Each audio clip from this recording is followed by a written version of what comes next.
Hello, I'm Archie Luxury and welcome to the program, fuckers. And I've just received a really interesting question. And I was going to hold this over for the viewer emails, but I thought, fuck, this is strong enough. This is strong enough to make a video about it in its own right. And the question is, I've got $10,000 to spend. Do I buy one super fuck off watch, or do I buy two really fantastic watches? So that's a really, really interesting question. $10,000. So do you get two good solid pieces or one fuck off piece? And that's a really, really good question. Look, I think it depends on your needs and your desires and your aspirations. Let me run it by you fuckers. Say, for example, you've always wanted a Submariner. Okay? A steel Submariner. And say you've also always wanted an Omega Speedmaster Man on the Moon. Those two pieces on the used market in nice condition,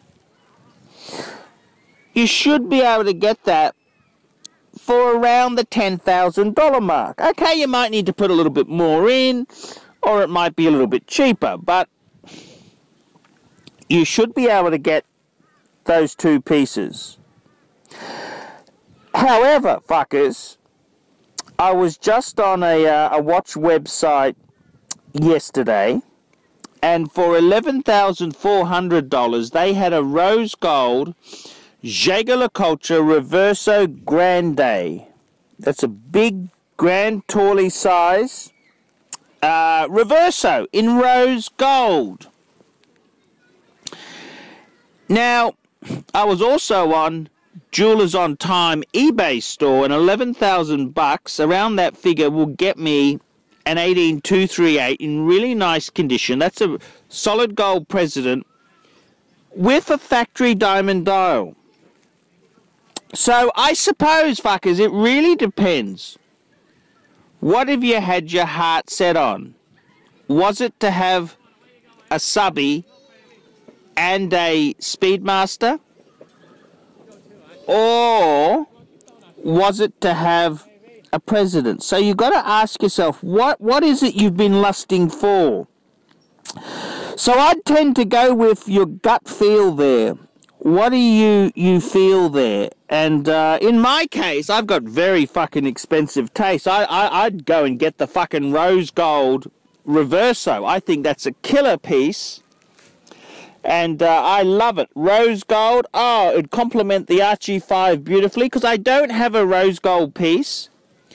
And it'll complement my steel JaegerLeCoultre Reverso Grande. It's a nice big fucker. Beautiful piece. So for me, I'd be looking at getting the one piece. I've kind of, see, my eyes and expectations, I don't just buy the cheaper pieces. If I've got enough money, I'd go for the more expensive piece. But that's me. See, I've owned so many Rolexes and Omegas already. They don't appeal to me as much. Whereas a gold Reverso big size, I've only owned one gold Reverso, and that was a classic size, a little bit small, fuckers.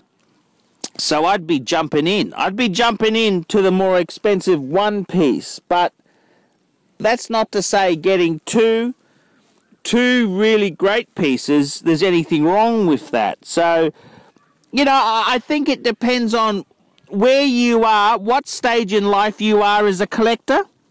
And that's the way I'd steer it. If you've always had your heart set on a Rolex Sub or a GMT and say an Omega Speedmaster, well, get both of those. Get both of those fuckers. Get it done. But if you're like me and you've had so much good shit, your taste are sort of more expensive. So that's the answer, fuckers. So it's up to the individual, and I don't think there's a right and wrong, because two great, you know, pieces is always a good thing to have in your collection. I'm Archie Luxury. I hope this has been useful. Tell me what you fuckers think of that.